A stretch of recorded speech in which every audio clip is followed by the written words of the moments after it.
1966 belum terlalu ditangani gitu. Deadline-nya 69. Ya. Bahkan di tahun 1967 waktu Pak Soeharto sudah menjadi presiden, Pak Soeharto sudah menandatangani kontrak kerja dengan Freeport untuk mengeksplorasi atau mengambil kekayaan harta benda atau emas itu yang sekarang kita kenal Freeport Timika untuk selama 30 tahun. Itu ditandatangani di tahun 1967.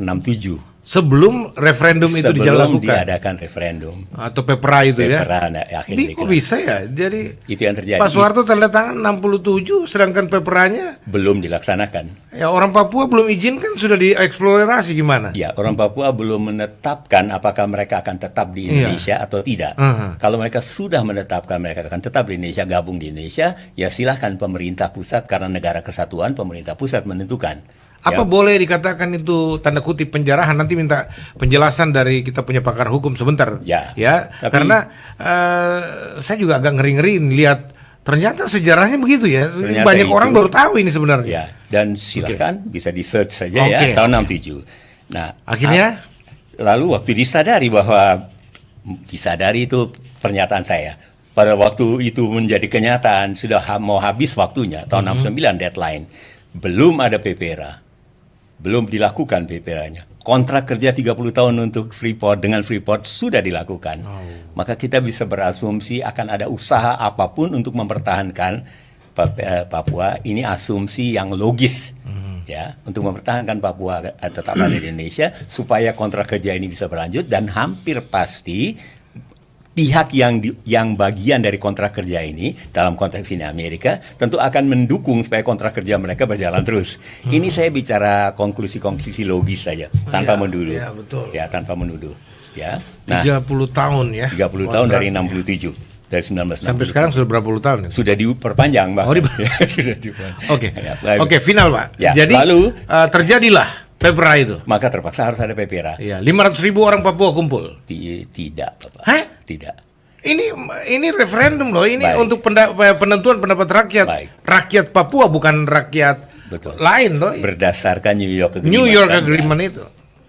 Yang saya baca tadi itu, karena saya ingin keadilan dan kebenaran itu berbasis data. Maka saya baca. Yang saya baca di tahun 68, satu tahun sebelum deadline, Presiden Soeharto mengutus seorang tokoh, mungkin saya tidak sebut saja namanya, Nggak usah, untuk memeriksa kemungkinan jika dilaksanakan PPRA sebagaimana yang tertulis di dalam New York Agreement, one man, one vote, one value, bagaimana kemungkinan menang Indonesia. Hasil laporannya pasti kalah. Nah, kemungkinan pahit lah. Kemungkinan pahit, Oke, saya cabut tepatnya pahit. Mengapa? Karena berbagai peristiwa yang terjadi, ya, yang panjang lebar. Dan bisa batal kontrak 30 tahun itu. Bisa kacau, terus. Nah, akhirnya keputusannya apa? Diputuskan bahwa tidak dijalankan sebagaimana yang ditetapkan di New York Agreement, one man, one vote, one value, tapi dilaksanakan sebagaimana cara Indonesia, yaitu permusyawaratan perwakilan. Maka dipilihlah, dan berita yang saya baca dan saya belum pernah mendengar tentang pembatalannya atau tantangan atau menyatakan tidak benar, yang memilih itu ya juga TNI, tentara yang memilih. Jumlahnya yang akhirnya memberi suara totalnya itu 1025 orang. 1025 orang dalam catatan penelitian itu ya? Betul. 1025 orang yang memberi suaranya. Itu orang Papua? Saya kenal seseorang yang bukan Papua yang mengatakan dia juga ikut, bukan orang asli Papua, yang mengatakan pada saya bahwa dia juga ikut memberi suara. Padahal dia bukan orang Papua. Mewakili Papua. Harusnya tidak. New York Agreement mengatakan orang Papua asli. Jadi, berarti 1025 orang itu tidak ada orang Papua asli di situ.